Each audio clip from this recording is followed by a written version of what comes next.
Welcome to Glacier Farm Media's daily coverage of the 2013 Agricultural Biotech International Conference from Calgary, Alberta. From September 15th to 18th, we'll be bringing you daily news from the conference floor at 6 a.m., noon, and 9 p.m. nightly, courtesy of Myers Norris Penny.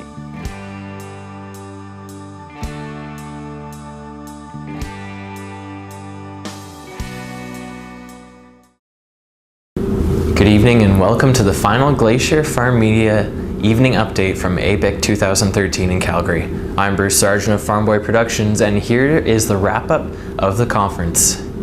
Yesterday we had a chance to talk with Murray McLaughlin, the first president of AgWest Bio and a founding member of ABIC. Murray gave us a look into the history of ABIC and how the conference got started. Here's that story. My name is Murray McLaughlin. I'm President and CEO of the Sustainable Chemistry Alliance and Executive Director of Bioindustrial Innovation Canada, located in Sarnia, Ontario today. But if I go back a number of years at this conference of ABIC, I started AgWest Biotech in 1989, really focused on building Saskatoon as a major cluster around agriculture and biotechnology. As we went through that development and building that cluster over the first 5 years or so, we started really looking at, okay, how do we really get the message out, not just about Saskatoon, but about this sector? We saw lots of things happening around the world, whether it was Europe or Australia or other parts of the world that were focused in these areas, but there was really nobody to bring it together on an international basis. So we decided in about 94, 95 that we would set up an Agricultural Biotechnology International Conference called ABIC. First time around, we thought, well, we'll do it once, see how it goes, and so we did the first one. Then we thought, well, this was pretty good, so why don't we plan to do one every other year? So we did the second one in Saskatoon, and then after that, it started moving initially to other parts of Canada, and then being successful in other parts of the world that were coming to visit, either as speakers or just coming to the conference, started asking about, well, could we hold this conference in our jurisdiction, whether it's in Europe somewhere or wherever. And we said, well, if there's interest in this as an international facility or an international conference for getting that message out around agriculture and biotechnology, why not? So we went from being sort of localized and being Canadian to being an international, truly international conference, which our name was Ag Biotech International anyway. So we did take that venue, and ever since then, it's been every other year. It was held somewhere else internationally, and then back into Canada, and now it's held every year. So it's sometimes it's back into Canada. Like this year, it's in Calgary, and next year it's going to be in Saskatoon again. And then after that, it's Melbourne, and then other parts of the world. So it'll carry on, for as long as people want to be holding these conferences and getting that message, that broad message out around agriculture and biotechnology, and what it means to the future of the industry and of the industry and of the people around the world as well, and the importance of it. So how many people do you have at each conference usually, and then what kind of backgrounds do they have?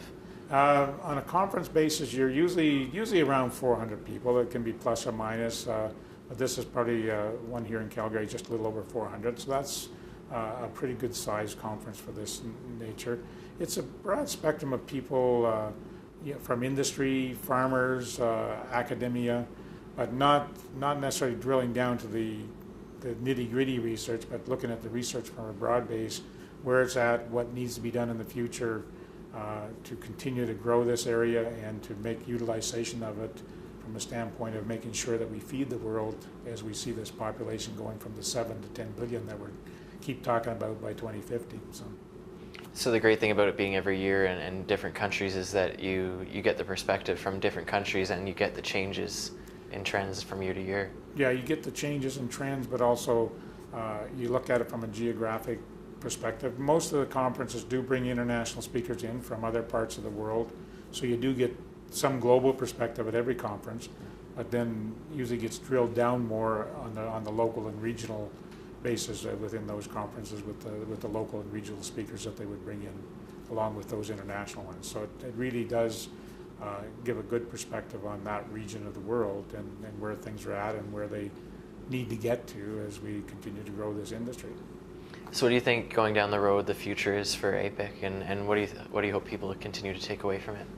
Well, I think the ABIC is probably always have to be looking at some level of transition, but we do focus on agriculture and food, and the energy.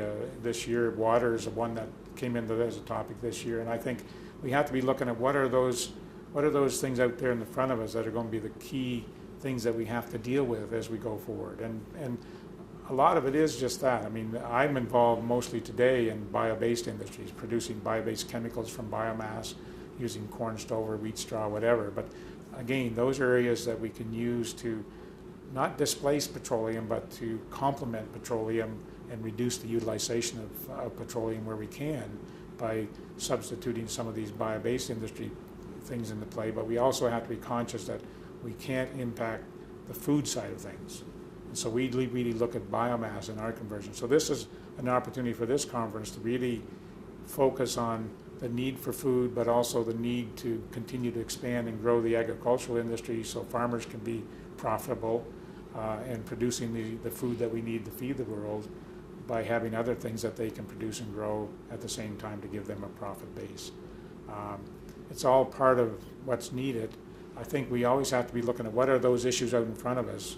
Certainly the water topic that's on this agenda this year, that's going to be a growing issue because it takes water to grow crops, it takes water to process and manufacture, and so we have to figure out how do we manage that in a way that we're going to continue to have the water that we need for people as well in the world. And it's all of those kind of challenges are a key piece of what this conference can do, because they can take topics like that and create focus, bring the right kind of speakers in to put focus on it, and hopefully move it forward.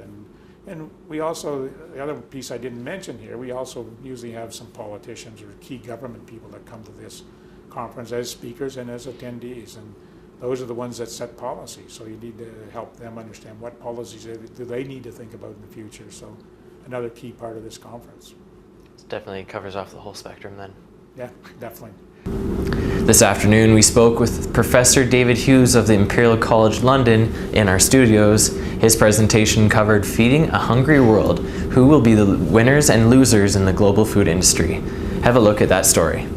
Okay, so I'm here with Dr. David Hughes, just fresh off the podium from your talk on global food industry, the winners and losers. Yes, sir. So why don't you give me an overview of your talk? Right, I didn't like the title because, why can't we have all winners, But the fact of the matter is some people win more than others. What was I talking about? It's really, so the conventional wisdom is we're going to add 2 billion people to the world over the next 40 years. They're largely going to be emerging countries. They're going to eat more and better foods. That's going to suck a demand for food grains, feed grains, etc. Can we cope? And I was making the point in my talk that food security was an issue, is an issue, and will continue to be an issue. It was ever thus. Actually, in history, we've always coped, even when we thought we weren't going to cope. Yes. So who are the winners, and who are the people that might not win as much? That might be the losers. Right. Well, I put a list up, and but that was just whatever came to mind. I mean, at its most simplest, look.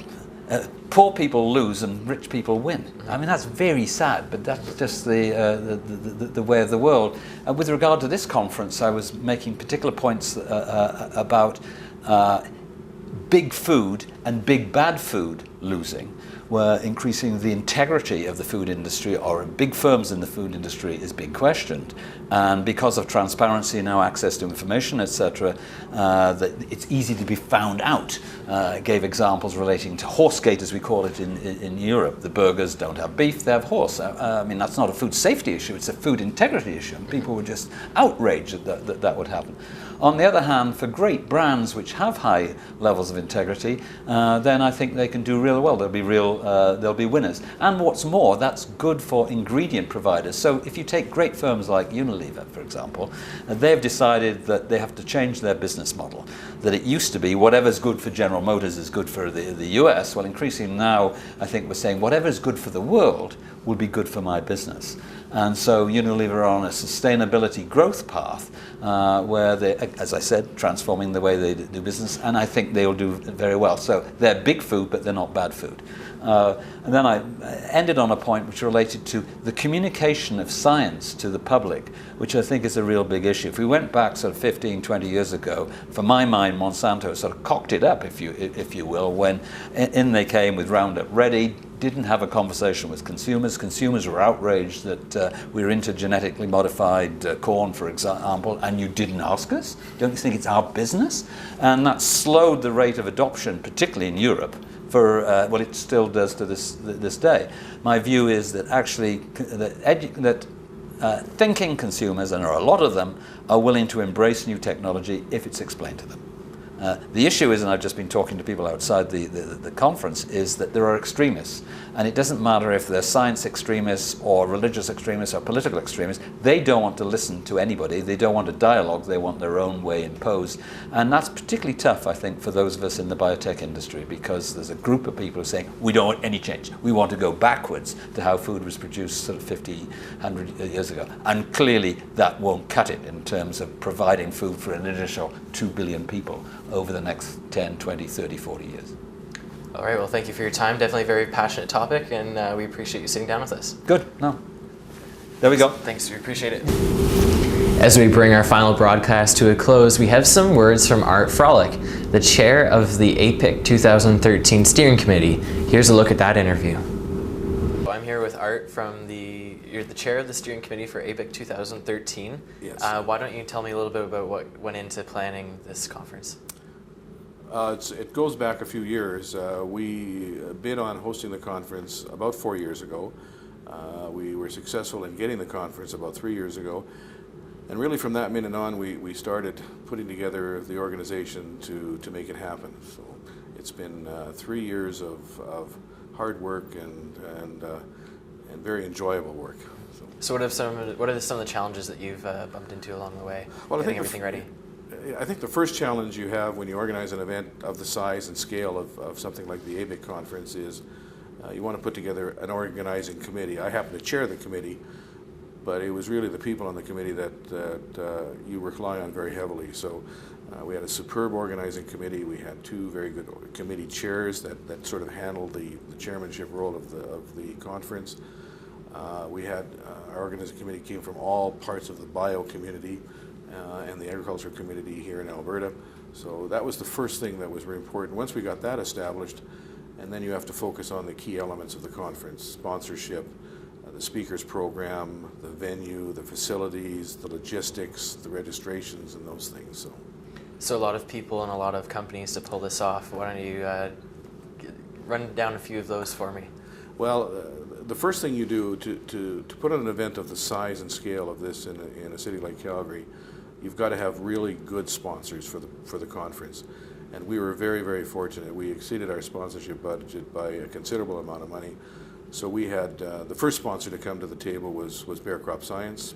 The second sponsor that came to the table was Dow AgroSciences, Alberta Innovates Biosolutions, and Bio Alberta, and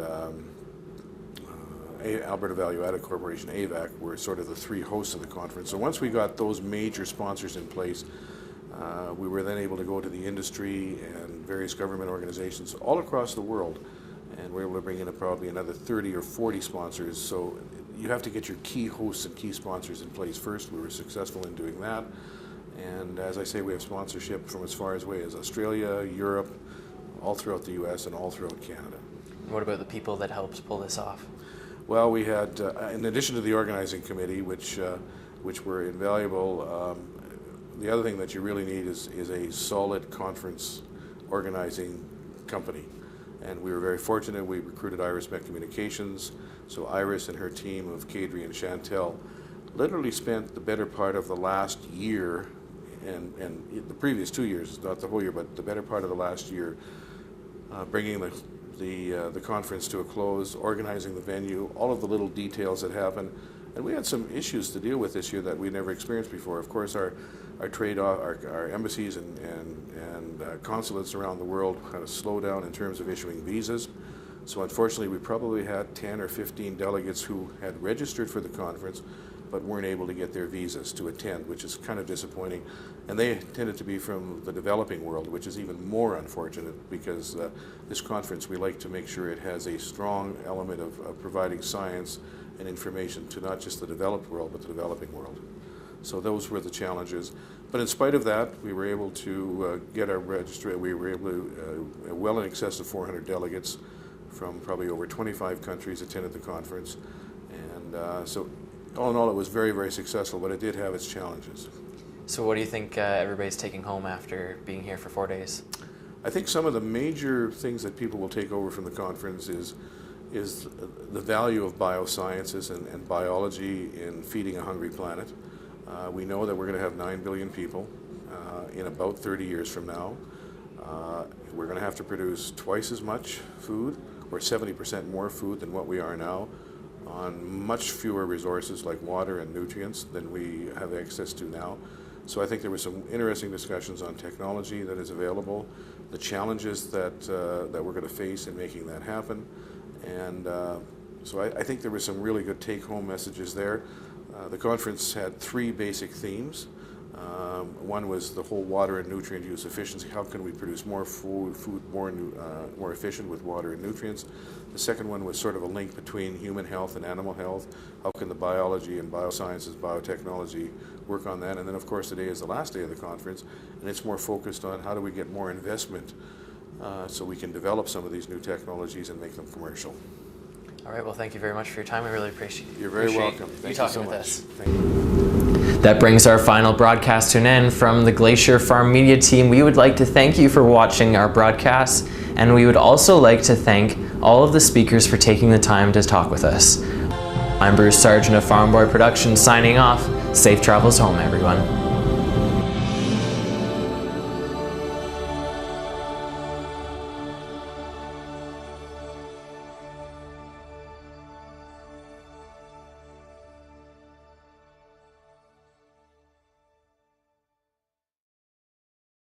Hello, my name is Will Keller. I'm the chair of the organizing committee for ABIC 2014. We are targeting well over 500 people for this meeting. We are going to be working under the theme of leadership in a changing world, and there are going to be some very significant issues that need to be discussed. Issues around what are the various countries doing to address the challenges around food production. What are the current and most important scientific developments to be able to alleviate some of these challenges that we have. And finally, what are the issues that impact on society with new technology and what role it can play. So these are all interacting themes, and we look forward to bringing in the world's best leaders from key organizations. We look forward to inviting all of you to participate in this important event.